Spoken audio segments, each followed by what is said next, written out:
The $70,000 check tore in half across the marble lobby of Harborstone Bank. The sound of paper ripping echoed like pride being split apart.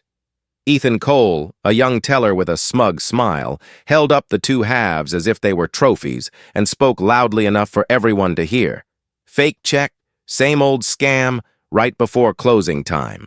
Dr. Amara Okafor stood across the counter, one hand resting on the cold stone. She didn't reply. Her dark eyes were calm, her breathing steady and controlled, as if she were binding her anger with invisible thread. The titanium watch on her wrist caught a glint of light, reminding her that time always favors those who know how to wait. Whispers spread through the lobby. An old man muttered that con artists were getting cleverer these days. A young clerk stifled a laugh. Security guard Gareth O'Neill stepped forward, hand on his radio. Near the glass doors, a woman named Talia Reed quietly started a live stream, whispering, "Banking discrimination, right in the heart of Sydney." Amara heard the faint ping of notifications, but only counted her breaths. In her mind, her mother's voice returned. "When they try to humiliate you, let your calm be the blade." She closed her eyes briefly, sharpening that blade with silence. Branch manager Marta Alvarez emerged from her glass office, heels striking the marble like hammers. "What's going on here?" The question sounded professional, but her sidelong glance had already chosen a side. Ethan launched into a performance about watermarks, ink quality, and forged claims, concluding that the compensation company sounded made up. His voice carried, feeding the crowd's quiet prejudice. Marta's tone turned cold. 3 forms of ID, a tax number, and proof of address within 30 days.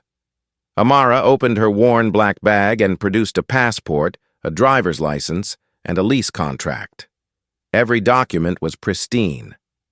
Marta examined each one, tilting them under the light, then remarked, "Forgery is getting very sophisticated these days." Each word landed like a drop of cold steel, striking the dignity of the woman who still stood tall. Talia whispered into her phone, "Public humiliation." Comments flooded in, one reading, "Justice served soon." Gareth moved closer, his radio brushing Amara's jacket. "Ma'am, please step aside to a private area," he said politely, but authority dripped from his tone. Amara turned slightly and replied evenly, "I'll stand right here. No raised voice, no tremor, only the weight of certainty."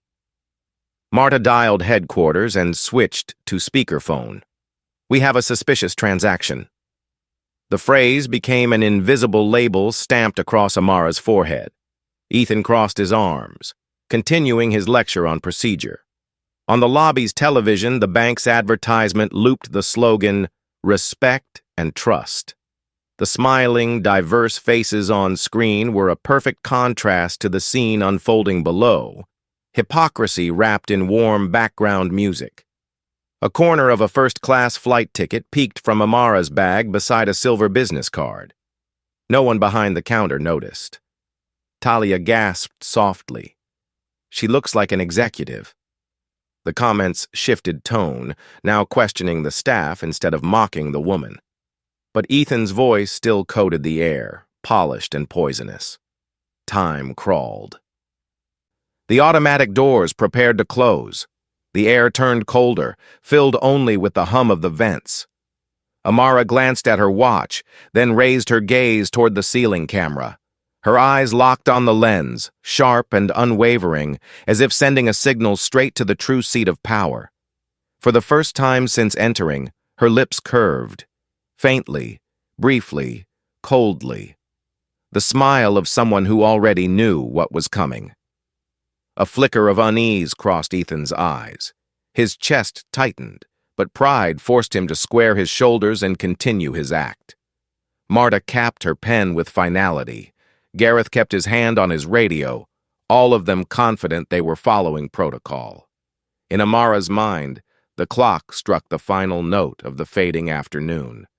She whispered softly, just loud enough for her own heart to hear, "It's time."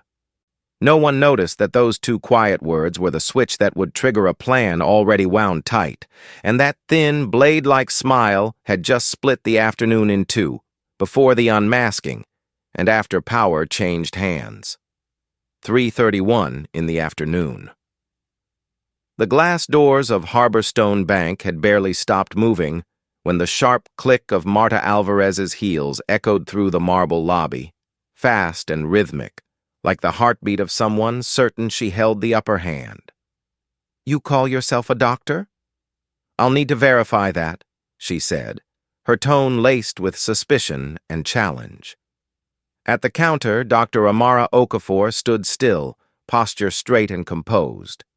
Every eye in the room turned toward the brown-skinned woman, her silence amplifying the noise around her.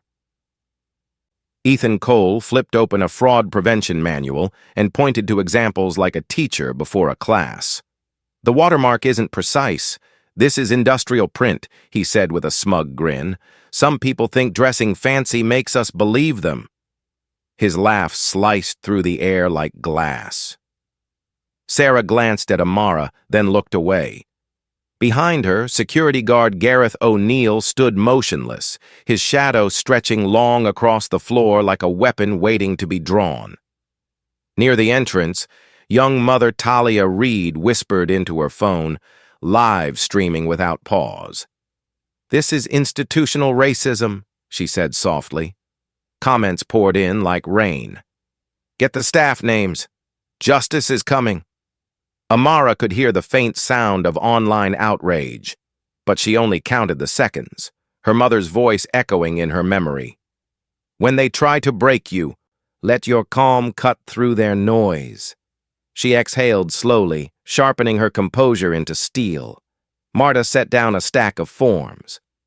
"A real client understands procedure," she said. "We'll verify with the head office." She turned to Gareth. "If she resists, follow protocol." The air thickened like a locked vault. Keyboard clicks echoed, the intercom rang. A few customers sighed and left. Gareth lowered his voice. "Ma'am, please cooperate. We're just doing our job." Amara turned toward him, her gaze steady. "I am cooperating. You're the one making threats." A flicker of unease crossed his face, and his polished shoes shifted half a step back. Ethan folded his arms, checked his watch, and said loudly, "Textbook scammer, always deposit right before closing to avoid checks." He looked toward Sarah with a smirk. "If she's really successful, why deposit here?" Sarah didn't answer, only adjusted her mask higher. On the wall-mounted screen, the bank's advertisement looped, smiling faces of every color beneath the words trust, transparency, respect. The warm music washed over a cold reality, its brightness only making the hypocrisy clearer. The live stream jumped past 200 viewers. Get their name tags, tag the local news, banking discrimination in real time. Talia's hands trembled, but she kept filming. "She's not afraid," she whispered. "She's waiting." Marta activated speakerphone and called Central Security. "Main branch, suspicious transaction for verification." The voice on the line replied, "Send client data. We'll review." Marta turned to Amara. "You are not to leave the counter while we wait." Amara nodded lightly, her hand resting on the stone surface like an anchor. 3:33. Time moved like syrup. Ethan added, "Innocent people rarely stay this quiet." Marta gave a distracted nod, though a faint shadow of doubt had already crossed her eyes. Amara's silence wasn't empty. It pulsed like a machine building pressure. The intercom announced closing time. The lights dimmed to amber. Footsteps faded, leaving only the whisper of the air vents.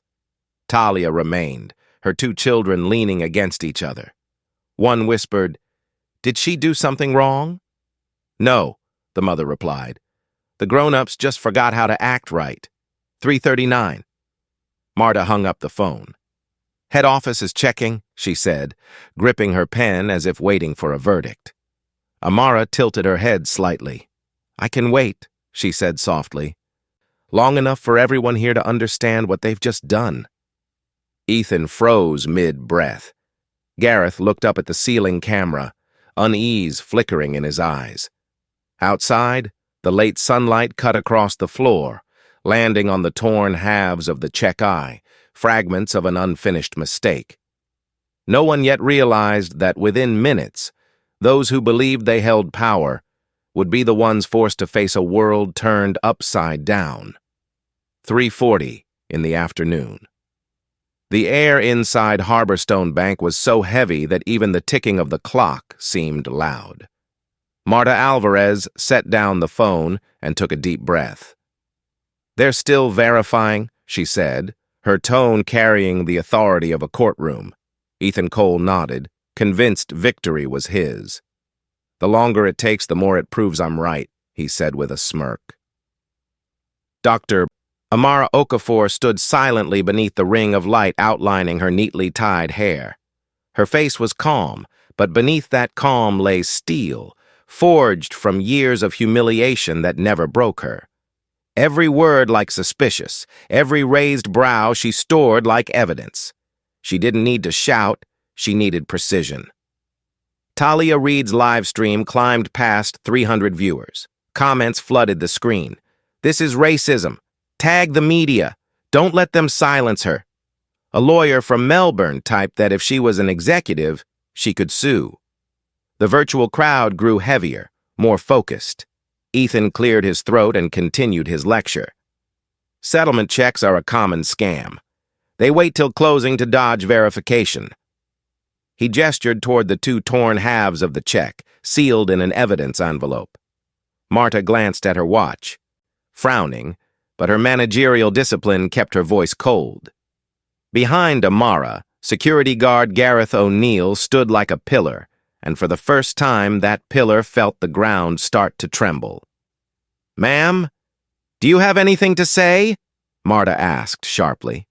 Amara replied softly, "If I spoke, would you listen?" The words pierced the room like a needle through inflated pride. On the wall screen, the bank's ad looped into a business report, flashing headlines about Ethereum systems. Only Amara noticed. Her eyes flickered with recognition, then dimmed. A secret switch flipped. Ethan kept talking, proud of his 6 years of experience and his tone dripping condescension. The phone rang again. Marta put it on speaker. "Central Security Main Branch," a calm male voice said. "Send full client data for secondary verification." "It'll take a few minutes," Marta hung up. "We'll wait," she said firmly. The live stream passed 400. Talia whispered each name into the mic. Marta Alvarez, Ethan Cole, Gareth O'Neill. The comments exploded. "Remember these names. The community will ask questions." Gareth glanced up at the ceiling camera, a chill running down his spine. He realized Amara's silence wasn't emptiness. It was pressure building behind steel doors, waiting for release. 3:43. The desk phone rang again. Marta answered, her face shifting. "They want to speak directly with the client." She placed the receiver on the counter and gestured stiffly. "Go ahead." Amara stepped forward, resting her hand on the plastic cradle. "This is Dr. Amara Okafor, Ethereum ID 47291. A beat of silence, then the sound of rapid typing. "Thank you, Dr. Okafor," said the voice on the line. "Identity confirmed. You are the Director of Technology for Ethereum Systems, overseeing the bank's digital integration project with Harborstone." Ethan froze. Marta's eyes widened. Gareth's hand slipped from his radio. The air thinned as if the room had been vacuum sealed. On the television, the news headline about the billion-dollar partnership tightened the noose around their pride. Marta stammered, "Could there be a data error?" The voice replied firmly, "No. High-level clearance confirmed. Treat with full respect." The line went dead. Amara set the phone down. Her tone was low, measured. "Now, shall we continue discussing my fake check?" The words landed softly but hit with force. Ethan swallowed hard, staring at the sealed envelope like a trap he'd built for himself. Marta opened her mouth, then closed it again, her eyes darting to the bank's policy poster. Gareth finally spoke, voice rough. "Dr. Okafor, if we overstepped, I apologize." He stepped back, giving her space. Near the doorway, Talia whispered, "Plot twist! She's their boss!" The live stream erupted in shock and cheers. Amara looked around, taking in every face. "You've just taught me a lesson about the respect this bank advertises," she said evenly. "I'll return the favor through procedure." Her fingers brushed the edge of her titanium watch, its metallic gleam catching the light. "And that procedure will move very quickly. 3:45. The lobby still smelled of cold marble, but the balance of power had shifted. Those who thought they were conducting an inquisition now found themselves under its light. The afternoon tilted toward truth. 3:46 in the afternoon. The air inside Harborstone Bank felt drained of oxygen. After Amara's words, all sound vanished. Marta Alvarez stood frozen, her knuckles white around her pen. Ethan Cole stared down at the envelope holding the torn check. Only the ceiling fan's hum reminded everyone that time was still moving, even as the balance of power had shifted. Amara stepped toward the counter, her voice steady and sharp. "I came to deposit a legitimate check. You tore it apart, humiliated me, labeled me a fraud, and turned a private transaction into a public spectacle." She paused. "I'd like to hear your explanation." Marta tried to summon authority. "Dr. Okafor, this was an operational mistake. There was no intent to offend." "No intent?" Amara's tone cut like glass. "You said, 'suspicious transaction,' loud enough for everyone to hear, inviting judgment. That's not procedure. That's prejudice in action." Gareth O'Neill looked down at the floor. He had thought he was following protocol, but now he saw himself as one gear in a cold, mechanical system.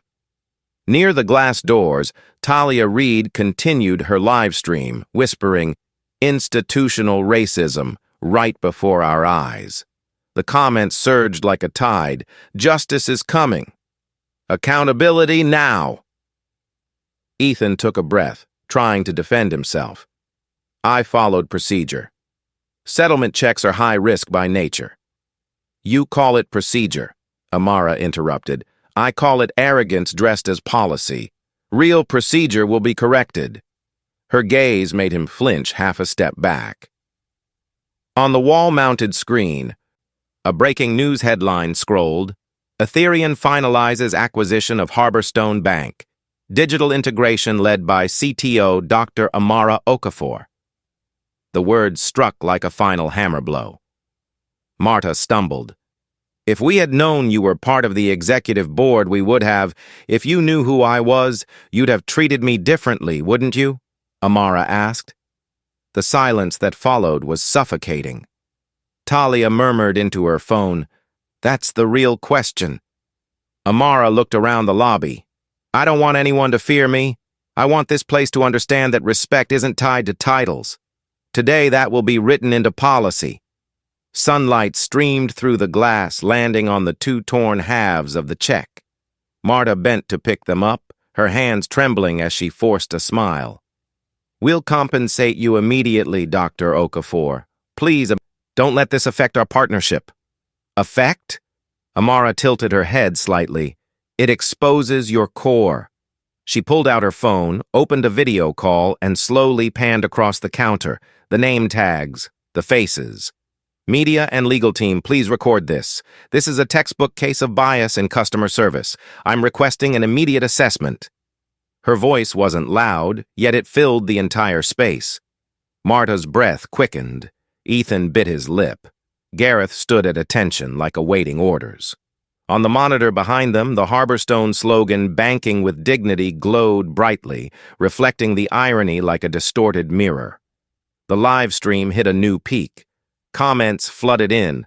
Plot twist. Case study for the industry. Justice in motion. Talia held her phone steady, reading out reporting procedures and tagging local news outlets. Amara ended the call, slipped her phone into her bag, and turned to the staff. "I won't make a scene. I'll let action speak for me." She glanced at her watch.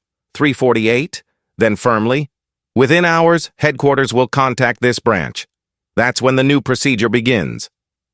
No one knew what new procedure meant, but the certainty in her voice made every heartbeat tighten. Marta nodded rapidly. "We'll cooperate fully." "Good," Amara said. "From today, this place will relearn what it means to respect people." She walked toward the exit, each click of her heels echoing evenly. Behind her were lowered heads, two flattened halves of a check on the counter like evidence, and sunlight fading across the word dignity, flickering like a warning. 3:50. The glass doors opened, and a new customer stepped in, hesitating at the thick silence. They had no idea they were walking into the aftershock of an afternoon that would change the fate of the entire bank. 3:55 in the afternoon. The glass doors closed behind Amara, but the echo of her heels still lingered in the marble hall. Marta Alvarez collapsed into her chair, gasping for breath. Ethan Cole stood by the counter, his face pale as he forced a weak laugh. "She was bluffing," he said. No one replied. The words dropped into silence. Gareth O'Neill removed his earpiece and looked through the glass wall, watching Amara walk away with her head high, not once looking back. "She doesn't need to bluff," he murmured, "because she never speaks in vain." Sarah appeared from the back room. "What do we do now, Marta?" she asked. The manager wiped the sweat from her forehead. "Pray headquarters hasn't seen the live stream yet." The desk phone rang. The screen flashed. "Head office." Owen Price, head of communications, spoke sharply over the speaker. "Marta, what's going on? That live stream is spreading fast. Internal channels are reporting an allegation of discrimination against the chief technology officer of the acquiring company. Explain immediately." Marta froze. Ethan tried to interject, but Owen continued. "The views are skyrocketing. The hashtags are trending. Regional Director Caleb Hart wants a written report." Gareth stepped forward. "If they need a statement, I'll give one," he said quietly. Marta glared. "Be quiet." Gareth didn't back down. "We were wrong, and she has the proof." Ethan clenched his fists. "I can't lose my job over a misunderstanding." Gareth replied coldly, "You tore up the check of the woman who now controls this bank." On the TV screen, a breaking headline scrolled, "Ethereum completes Harborstone acquisition. New digital policy announcement this afternoon." A photo of Amara appeared, calm and composed. Ethan stumbled back. It really is her. Talia Reid was still live, turning her phone toward the TV. The comment section exploded, the viewer count surging by the second. Owen tried to stay composed. "Marta, call Dr. Okafor and apologize, then wait for instructions. The longer this goes on, the worse the damage." Marta swallowed hard. "She won't take my call." "Then wait for hers," Owen said, "and brace yourself." An elderly customer entered, sensing the tension. "Is something wrong here?" Sarah stammered. "We're, reviewing the system." The suspicious glance that followed told Marta everything. The story was already spreading. Outside, the afternoon light dimmed. The remnants of Amara's visit lingered in the torn check envelope and the uneasy faces around the room. Ethan lowered his head. "What's she going to do?" Gareth replied quietly. "She won't destroy. She'll change." 3:59. The phone rang again. The caller ID read, "Ethereum Integration Division." No one moved. Gareth pressed the button. A calm female voice came through, clear and precise. "Effective 4 o'clock. This branch is under emergency audit. All staff are required to remain on site for internal investigation. Every document related to the recent transaction must be sealed." Marta managed to answer, "Understood." Ethan's voice shook. "Do I need a lawyer?" Gareth said evenly. "You need to cooperate and prepare to apologize." The live stream numbers spiked again. Talia updated the description, adding complaint links and media contacts, her hands trembling but her eyes steady. The intercom light blinked. Another call from Owen. Marta, file an immediate incident report. Prepare the site for the audit team. Don't touch the evidence. Yes, Marta whispered. She looked around, her tone flat. Clear the lobby. Leave the envelope where it is. Sarah, contact legal. Ethan, write a minute-by-minute statement. Ethan sat down, his pen shaking. He remembered the sound of tearing paper, the laughter, and Amara's cold stare. The pieces clicked into place. He had caused public humiliation, and she held the power to rewrite the rules. Marta faced the glass wall and saw a different reflection. Not the confident manager she once was, but a cog that had slipped off its axis. She finally understood Amara's question. Would you have treated me differently if you knew who I was? The answer, painfully, was yes. Gareth looked around the room and said firmly, Respect isn't a slogan anymore. Either learn it or pay for it. The clock struck 4.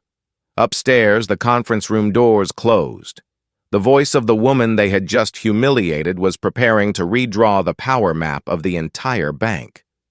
Down below, the marble lobby stood silent as a still lake, while the torn check lay sealed on the counter, and every pair of eyes searched quietly for a way out. 4 o'clock, sharp. On the upper floors of Harborstone's headquarters, the glass-walled boardroom glowed in the dim afternoon light. Dr. Amara Okafor entered, her face calm, untouched by the chaos that had shaken the bank only hours before. She set down her bag, opened her laptop, and said simply, Begin the emergency meeting. 12 executives exchanged uneasy glances. Caleb Hart, the regional director, rose first, his voice tight. They apologized for the incident at the central branch. The live stream had gone viral, and they accepted full responsibility. Amara did not respond. She turned toward the glass wall where the city shimmered below, molten under the sunset. Her voice was steady and measured. I don't need apologies. I need structure. A system that allows a customer's check to be torn up out of bias is not a mistake. It is a design flaw. Caleb lowered his head, saying an internal investigation was underway. Amara cut in. An investigation is necessary, but not sufficient. Starting today, oversight of all customer evaluation processes transfers to Ethereum. Every transaction will pass through the data analytics platform Project Clarity. Freeze all records from the central branch. Preserve every log, live stream, camera feed, and shift report. A financial director hesitated, voicing concern that headquarters would then be under full surveillance. Amara smiled thinly, like the edge of a blade. If you're afraid, be afraid of losing public trust. They're watching us now, and they won't forgive a second failure. The air grew heavy. Caleb asked for a concrete plan. Amara nodded. Step 1. Launch the Dignity Protocol. A service scoring system where a single violation triggers branch reevaluation. Step 2. Mandatory bias training with simulated scenarios and recurring assessments. Step 3. A respect pledge displayed in every lobby, standardizing greetings, apology language, and a transparent timeline for handling complaints. She closed her laptop. In 2 hours, our press release goes live. Today's incident won't be a scandal. It will be proof that this bank knows how to learn respect. She left the room and walked to the communications wing. Owen Price met her in the hallway, holding a draft statement. Amara scanned it quickly, striking a few lines and adding one final sentence. Harborstone Bank commits to ending systemic bias through technology and action. Post it, she ordered. At the central branch, Marta Alvarez and Ethan Cole sat in a small room with an internal lawyer. Outside, Gareth O'Neill stood silently by the glass. Marta's phone vibrated. the official statement. She whispered, "She's turned one incident into a system-wide reform." Ethan asked quietly, "What happens to me?" Marta looked at the torn check on the table and replied, "She doesn't need to fire us. She'll make us examples." Across the news networks, the story dominated headlines. Amara's image appeared against a minimalist backdrop, her voice clear. "This incident does not define our values, but it exposes what must change. Respect is not a slogan, it's a process." In the Central Branch, Talia Reid continued her live stream, eyes glistening as she whispered, "Justice, delivered through intelligence." The comments poured in like waves. Gareth watched the broadcast on the lobby screen, realizing the woman they had humiliated was now leading a quiet revolution. "She just turned humiliation into law," he said softly. Marta heard him, and her chest tightened as if weighed by stone. Ethan gripped the edge of the desk, the sound of tearing paper echoing like a saw blade in his mind. At 4:20, Amara entered the integration team's control room, where rows of green screens awaited. "Send the first package of Project Clarity," she ordered. "Outline service criteria, reporting standards, and disciplinary metrics. Every greeting must include direct eye contact. Every refusal must cite a standardized reason. Every complaint must receive a response within 24 hours. A cold breeze slipped through a cracked window. Amara closed her eyes for a moment, then smiled faintly. Plan B was complete. Now the entire machine would learn to bow to human dignity. She walked on, silent yet radiant, sharp and bright as the edge of a blade. 4:30 in the afternoon. The city glowed under the last light of day, while the Ethereum Systems headquarters burned bright like a lighthouse in the financial district. News of the Harborstone incident had flooded the networks. Economic outlets ran headlines. New chief technology officer humiliated inside acquired branch. Public outrage surged, half in anger, half in anticipation, waiting to see what the woman would do next. In a private conference room, Amara sat alone. On the large screen, real-time data poured in. Hundreds of thousands of shares, millions of comments, and a red number flashing, Harborstone's stock down 8% in just 2 hours. She felt no panic. True transformation, she knew, was always born from collision. The phone rang. Caleb Hart's voice came through, tired. The board wanted the next steps. The press was relentless. Staff morale was breaking. Amara replied calmly, "Panic is healthy. Send me the list of branches with negative feedback from the past 2 years. I'll start there myself." She walked to the window. Below, camera flashes burst white against the glass. Reporters were shouting about firings, about whether respect could be measured. Amara smiled faintly. Respect, she thought, isn't measured by emotion, but by behavior. Returning to her desk, she opened the Project Clarity dashboard. The words Phase 1 activated appeared. Metrics rolled across the screen. Satisfaction scores, wait times, complaint ratios, tonal analysis. The technology she had built over 3 years now moved like a surgical blade, dissecting the sickness in the system. Across town, Marta Alvarez's central branch was surrounded by protesters and news vans. Signs filled the marble lobby. Respect is not a privilege. Marta sat inside her office, eyes red. Ethan Cole had been suspended. Gareth O'Neill reassigned to the Reform Task Force. Marta knew her summons was inevitable. She remembered Amara's gaze as she left. Not angry, just certain, like a verdict etched in steel. At headquarters, the press conference began. Reporters crowded the hall. Amara stepped onto the stage without notes. "I know everyone wants to hear about punishment," she began. "But prejudice doesn't end with a termination letter. It ends when the structure that breeds it is dismantled." She introduced Project Clarity, A data-driven respect system where every greeting, every refusal, every response left a digital trace. No one will be judged by color or title, she said, only by behavior. A reporter asked if she was being too severe, claiming one person's mistake couldn't represent an entire system. Amara's reply was quiet but firm. If the system allows that mistake to happen in plain sight, then the fault lies with the system. I'm not here for revenge, I'm here for change. Within minutes, our Project Clarity was trending globally. Commentators called her the woman who made a bank bow to justice. Amara didn't bask in victory. She called Owen Price. Release the 14-day roadmap. Progress updates every 3 days.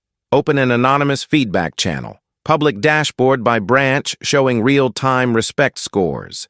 System emails began flooding inboxes. In Parramatta, a teller froze mid-transaction at the sight of a new pledge, a mandatory greeting standard. In Melbourne, a branch manager convened an emergency meeting. In Perth, a message reached the hotline. Thank you for giving us a way to speak about what was ignored. When the press conference ended, Amara walked through the hallway and paused before a mirror. The reflection staring back wasn't that of a victim anymore. It was an architect, a surgeon. She heard her mother's voice echo softly. You don't need to shout to be heard, my daughter. You need to make them listen. A message blinked on her phone. Caleb, investors want to meet, Amara typed back. Tomorrow morning, tonight, I'll be at the Central Branch. She put on her coat and left the building as cameras flashed like lightning. The crowd parted, forming a path. A little girl held up a cardboard sign. You made me believe in banks again. Amara bowed slightly, her eyes warming for the first time that day. As the car glided through the streets lit with neon, she opened the blacklist of problem branches and marked the first one, Central. Beneath the cold line of text, she added one note in her own hand, start with people. Then she closed her eyes, letting the hum of servers in her mind sync with her heartbeat, as the first chapter of a new era quietly began. 7 o'clock the next morning. The city was still damp with dew, but outside Harborstone's Central Branch, a crowd had already gathered. Signs covered the marble steps, reading, Respect is a rule, not a privilege. Reporters, students, and customers all waited for the woman who had shaken the foundations of the financial world. Inside, Marta Alvarez sat behind her desk, staring into a cup of cold coffee. She hadn't slept. Every time she closed her eyes, she saw Amara Okafor's steady gaze and heard that low, precise voice cutting through her composure. Today would be the first on-site audit of Project Clarity. The glass doors opened, and the sound of measured footsteps filled the air. Amara entered with quiet grace. No entourage, no commotion. A white blouse, gray blazer, and a tablet in hand. The atmosphere shifted instantly. Employees rose to their feet. She nodded. Keep working. I'm just here to observe. Gareth O'Neill approached, tense but formal. Dr. Okafor, we've prepared our reports. Amara took the folder and placed it aside. I don't need papers. I want to see people. She walked along the row of counters. Customers watched her with a mix of curiosity and unease. A young teller lowered her head, voice trembling. Amara stopped. What's your name? Eliza, the girl said softly. And how do you feel today when a customer of color walks up to your counter? Eliza swallowed hard. I'll ask what they need. Amara nodded. Good. Just ask. Don't judge. That's where it begins. Marta followed close behind, wanting to speak, but her throat closed up.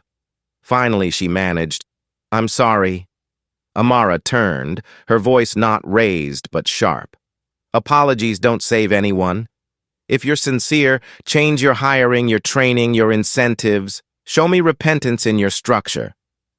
In the corner, Ethan Cole sat waiting, his shirt wrinkled. He rose. I didn't know who you were. Amara interrupted. You knew exactly what you did, and you chose to do it. Now, you'll help retrain the branches. Not to redeem yourself, but to understand why people grow numb when they wear the uniform of power. Ethan froze. He had expected punishment, not a second chance. Amara's tone was even, yet unexpectedly warm.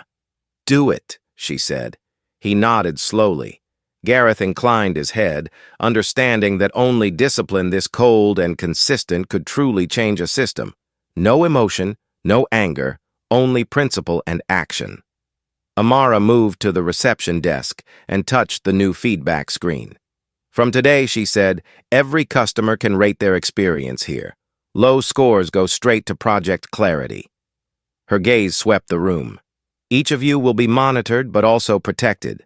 Fairness doesn't just punish, it honors those who do right." Marta whispered, "They'll be afraid." Amara replied, "No, they'll wake up." Outside, cameras captured the moment she stepped into the lobby. A reporter shouted, "Do you believe this system can really change human behavior?" Amara paused in the morning light. "Technology doesn't change who we are," she said. "It reveals what we try to hide. And when we're forced to see ourselves every day, we begin to act differently." The crowd erupted in applause. A little girl lifted a cardboard sign that read, "Strength through respect." Amara smiled, her first smile since that fateful afternoon. Back in her car, she opened her tablet. A live report appeared. Within 2 hours, the branch's positive feedback rate had risen by 20%. A small number, but proof that change could be measured. She leaned back and closed her eyes. Her mother's voice echoed in her mind. "Do not let anger lead you. Let the data speak." The car turned onto the main road. Morning sunlight spilled across the windshield. Down below, the words "Harborstone," "Banking with dignity," no longer felt like a slogan. They were becoming a promise, one beginning to take shape. Before she left, Amara had left Marta with 3 directives: post the respect pledge at every counter, open a hotline run by a third party, and host a listening session that evening. Her final words were calm but firm. "If you want trust," she said, "start by listening." 10 o'clock in the morning. News of the inspection at Harborstone Bank's Central Branch dominated every financial broadcast. Headlines blared, "Project Clarity," the behavior monitoring technology shaking the banking industry. Half the reports praised Amara Okafor as a reform icon, while the other half questioned her methods. Has technology's power surpassed the limits of humanity? On the 30th floor, Amara stood before a wall of data screens. Customer satisfaction metrics were climbing steadily, but the neat green graphs did not satisfy her. Below, the city lights shimmered across the glass like liquid metal. She knew a larger wave was coming. Caleb Hart, the regional director, entered looking tense. "The board wants to meet with you this afternoon," he said. "There's pressure from privacy advocates. They claim you're building a surveillance empire." Amara's reply was calm. "They're afraid of being seen too clearly." "You're moving too fast," Caleb warned. "Some of the leadership thinks you're turning this bank into an ethical laboratory." Amara's eyes never left the screen. "A laboratory," she said softly, "is where people fix mistakes with data instead of apologies." Her phone vibrated. A message appeared from an anonymous source. "The system is being breached. Feedback data from the Western Branch has been falsified." She tightened her grip on the phone, then called the tech division. "Lock down all third-party access. Begin a trace immediately." Downstairs, the press swarmed the lobby. A journalist from the Financial Tribune spoke into the camera. "The question isn't whether Project Clarity works, but whether it's turning people into numbers." The line spread across midday news feeds, igniting fierce debate. In a small office, Marta Alvarez watched the coverage with a heavy heart. Under Project Clarity, every glance, every tone of voice was now recorded. Fear hung in the air, yet within that fear, something had shifted. For the first time, Marta realized she was truly accountable. At noon, Amara met virtually with the technical team. A red error line blinked across the screen. "We've detected internal tampering," a technician reported. "Someone is manipulating feedback scores to discredit the system." "Find the source," Amara ordered. "Prioritize the Western branch. If this leaks, the stock will crash," another warned. "Let it crash," she said. "Reputation can be rebuilt. Trust cannot." By 3 o'clock, Amara entered the shareholders' meeting. The air was thick, every eye on her like a blade's edge. Donovan Price, the chairman, spoke first. "Dr. Okafor, the public says you're building a technology empire powered by fear." Amara's voice was steady. "I'm not building an empire. I'm building a mechanism. Fear only thrives in the absence of transparency." Donovan leaned forward. "If Project Clarity fails, the whole system collapses with it." "If we never try," she replied, her tone sharp as steel, "then it's already collapsed. We just refuse to look." Silence filled the room.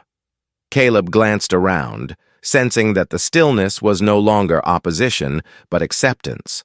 When Amara left, many avoided her gaze, as if afraid of being seen through the lens she had created. Outside, the air smelled of coming rain. Amara walked along the pavement, phone in hand. A new message appeared. "Source of breach confirmed. Ethan Cole." Her chest tightened. Ethan. The man who had once torn up her check, the one she thought had begun to change. She stopped.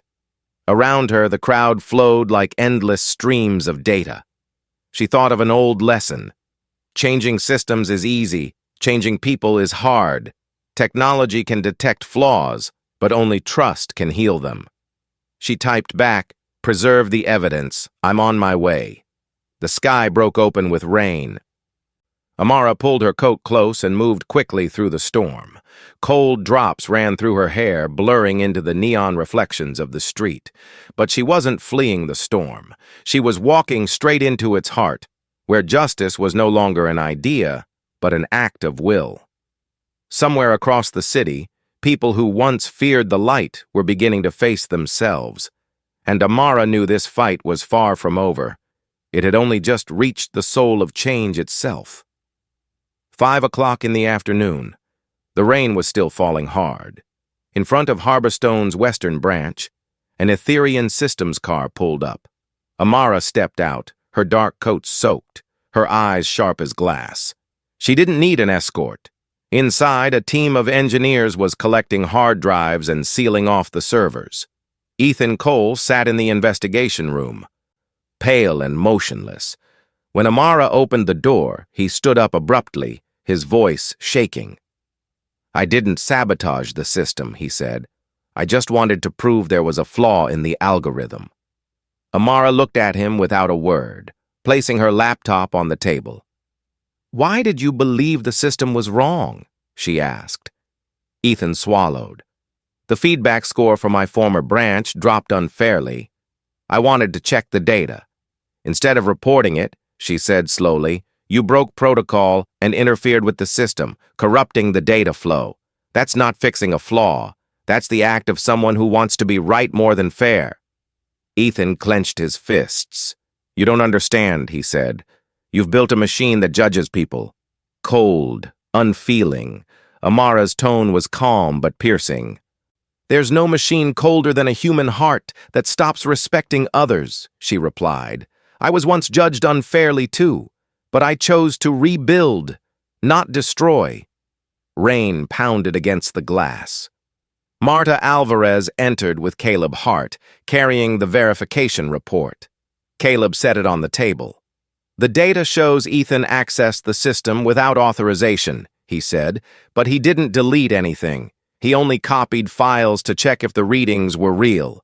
Amara turned back to Ethan. "You didn't destroy the system, but you violated it. I could fire you. Instead, I'll give you a choice. Join the testing division. You'll fix the very thing you doubted." Ethan looked up, stunned. You're not firing me?" Amara answered simply, "No, I'm giving you responsibility." Marta stared, speechless. "You're too merciful," she said softly. "No, Amara replied. "This is discipline with humanity." She ordered the system to restart. "Project Clarity doesn't just monitor," she said, "it reflects. When people know they're being seen, they begin to act differently."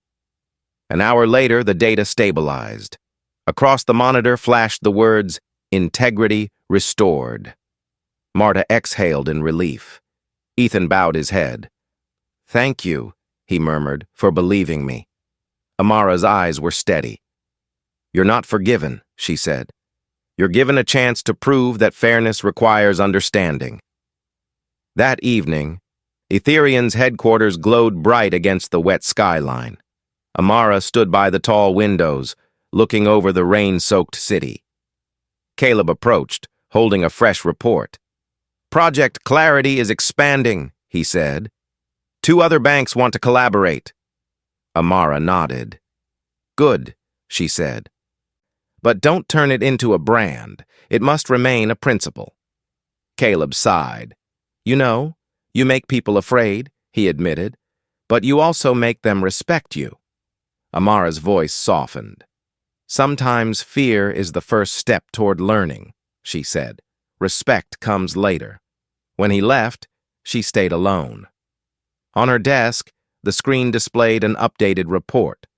Customer feedback up 18% in 48 hours. She wrote a note beneath it. "Technology doesn't change who we are, but it forces us to look at ourselves." Closing her eyes briefly, she recalled Ethan's face earlier that day. Confusion, regret, but also sincerity. Beneath his defiance, Amara recognized what she had always believed. Change doesn't come from fear. It comes from truth. Outside, the rain began to ease. The city lights shimmered on the glass, reflecting the words etched in silver at the building's entrance. Harborstone, the Bank of Trust. She looked at the phrase and smiled. This time, she whispered, "It's no longer a slogan." When the clock struck 6, Amara saved the day's final report. On the screen, the title glowed, "Day 3, Project Clarity Stable. All deviations correctable through transparency." She shut her laptop and stood. The last rays of sunset filtered through the window, washing her face in a soft, golden calm. After 3 days of chaos, she knew she had built something that went beyond her title or any institution, the beginning of a true culture of respect. And somewhere in the city below, those who had once bowed their heads in silence were finally learning how to lift them. 6 o'clock in the morning. The city was still half asleep. A thin mist clinging to the glass facade of Ethereum's headquarters. The glow from the computer screen was the only light touching Amara Okafor's face. She had just finished the report for the board. Project Clarity Stable, Phase 2 initiated, human audit. The new phase would not only measure behavior, but also review hiring practices, promotions, and how leadership responded to crises. She knew it would reach into the most sensitive layers of power within the bank. Caleb Hart entered holding the morning paper. The headline read, "Ethereum is redefining the ethics of banking." Next to it was Amara's photo, her expression calm and resolute. Caleb said, half jokingly, half serious, "You've become a legend and a target." Amara smiled faintly. "I don't need a statue," she replied. "I need change." The phone rang. Donovan Price, the chairman, demanded she halt the human audit, accusing her of overstepping authority. Amara answered evenly, "If power is used to hide wrongdoing, I'm willing to step beyond it." He paused, then said quietly, "You're challenging the very system you saved." Amara replied, "I'm teaching it to stand without me." By 10 o'clock, the conference room glowed under sterile white light. Regional directors sat opposite her, the tension split like 2 sides of a battlefield. Amara projected a chart, respect scores rising in parallel with revenue. "There's no miracle here," she said. only an environment where people no longer fear being human. One director objected, "You're turning the bank into a moral classroom." Amara remained composed. "If morality is the only thing that can hold trust together," she said, "then yes." Caleb interjected, his voice firm. "Project Clarity is no longer a project. It's the new standard." The silence that followed was no longer defiance. It was acknowledgement. By noon, Amara walked through the lobby hearing a new kind of greeting, genuine, accompanied by eye contact. Feedback scores were climbing, resolution times falling, not by much, but enough to prove that habits were shifting. In the afternoon, she visited the central branch. Eliza, the once nervous teller, now greeted customers with confidence. "Thank you," she said softly, "for giving me the chance to be better." Nearby, Ethan Cole handed her a testing report. "I still lose my temper when customers get hostile," he admitted, "but I've learned to pause before I react." Amara nodded. "Real people make mistakes," she said, "but what matters is the courage to face them." On the wall, the old harbor stone, "Banking with Dignity" sign had been replaced with a new one, "Where respect builds trust." It was no longer a slogan, but a promise. That evening, an internal email went out. The human audit protocol would now apply across the system. Anonymous interviews, promotion reviews, training language audits, and a feedback line managed by an independent agency. Those who failed would be retrained. Those who excelled would earn trust credits. As twilight fell over the city, Amara sat by the window and wrote in her notebook, "Day 4 of Project Clarity." Humanity remains the hardest variable, but when behavior is measured by data and trust is defined by action, change stops being a slogan. She closed the notebook, gazing down at the flow of traffic, and smiled. "Tomorrow," she whispered, "we face the hardest part. Turning respect into habit, and letting habit protect people before the law ever has to." 7 o'clock the next morning. The first light of day streamed through the glass, glinting across the desk where Amara Okafor prepared for her first speech about human audit. The grand hall of Harborstone was filled to capacity. Hundreds of employees from branches across the country sat alongside members of the press and representatives from financial organizations. No one spoke, but the air carried a quiet mix of anticipation and unease. Amara walked up to the podium. No notes, no teleprompter, only her steady and resonant voice. "I am not here to talk about success. I am here to talk about lessons. A bank once tore apart a legitimate check because of prejudice. Today, that same bank is learning how to listen again. Human audit is not a tool of control, but a reminder that power only matters when it walks hand in hand with responsibility." The room erupted in applause, long and sincere, before fading into silence. Amara looked across the bright white hall where every gaze reflected the faith she had rebuilt through storms. Below, Ethan Cole sat still, eyes glistening. He remembered the day he tore that check, the gaze of the woman he had once humiliated. Now he was the head of training for Project Clarity, traveling from branch to branch, sharing that story as a living lesson. Marta Alvarez was there too, her tailored suit crisp, her face calmer than before. When their eyes met, Marta nodded gently, no longer afraid, only grateful. Once a symbol of bias, she was now the first to sign the transparency pledge. After the ceremony, Amara left the hall. Reporters surrounded her, their questions overlapping. "Do you believe human audit will change the entire industry?" She paused and replied simply, "No, I don't want to change the industry. I want to change how people see each other." Outside, the sky was clear after days of rain. Sunlight poured through the glass, shining on the new inscription at the headquarters entrance, "Harborstone, a bank that listens." For the first time, no one called it a slogan. In the afternoon, the executive floor was quiet. Amara stood by the window, watching people come and go from the branch below. Old and new employees worked together, conversing without invisible barriers. She saw warm eyes, genuine smiles, and she knew that Project Clarity had outgrown its name. It had become a culture. Caleb Hart entered, placing the monthly report on her desk. "Data doesn't lie," he said. "Customer trust is up 40%, and employee turnover has dropped by nearly half." Amara smiled softly.